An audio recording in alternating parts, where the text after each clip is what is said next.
Learn, and today our group is going to talk about the question, how do multinational firms fit in today's global economic systems? My name's Oliver.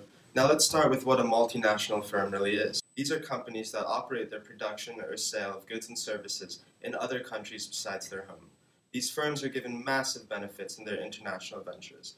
In fact, if you were to look it up right now, every single one of the largest companies in the world are multinational in some aspect. My name's Monica. Non-multinational firms simply cannot compete with the level of business generated by multiple foreign markets across the world. Going global costs these firms millions, even billions of dollars in both time and resources. The results are often beneficial as firms increase both their output and productivity with more demand in several markets. Hi, my name's Gina. Let's look at some of the oldest examples of these firms. The first instances of a multinational firm is thought to be the East India Trading Company, established in 1600. The company accounted for nearly half of the known world's trade at its height. The company brought wealth and prosperity to itself and their investors. It was the company's use of colonialism and exploitation that revealed the possibilities of abuse with the power that multinational trading brought them. These days, abuse of power amongst multinational firms is much more subtle, but no less common. Global governments enact laws and create bodies to regulate and track these international companies, including organizations like the World Trade Organization or the SEC in the US, just to ensure that global business is conducted responsibly. More modern-day examples of multinational firms in our global economies: Walmart, China National Petroleum, ExxonMobil, and Toyota.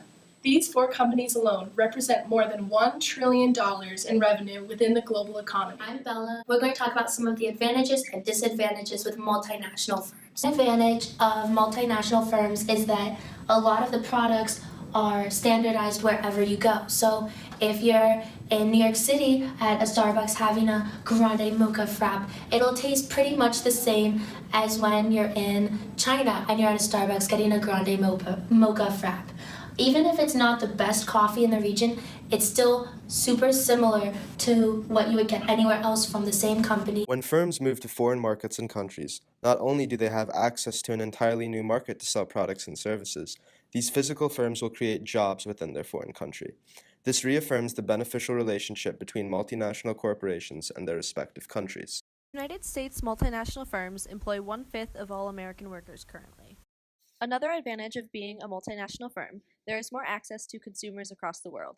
As each country's market is different, firms can choose the international markets that best suit their efforts. Multinational firms will often move their means of production to foreign countries as a means to decrease the energy and money spent on moving these products to the market. When production is moved physically closer to their market, a company will be much more efficient in selling their end product. Global competition is also a disadvantage. These companies experience greater scale of global competition than smaller firms do when selling their products. Multinational firms can threaten the success of small businesses and local economies by overpowering them with their greater influence. Another example includes potential for exploitation.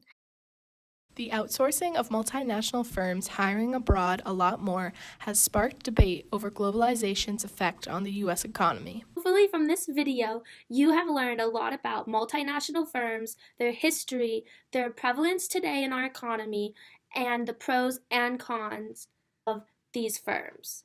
You can make up your own mind whether you think they're a good idea or not, but we hope you've been informed. Thanks for watching!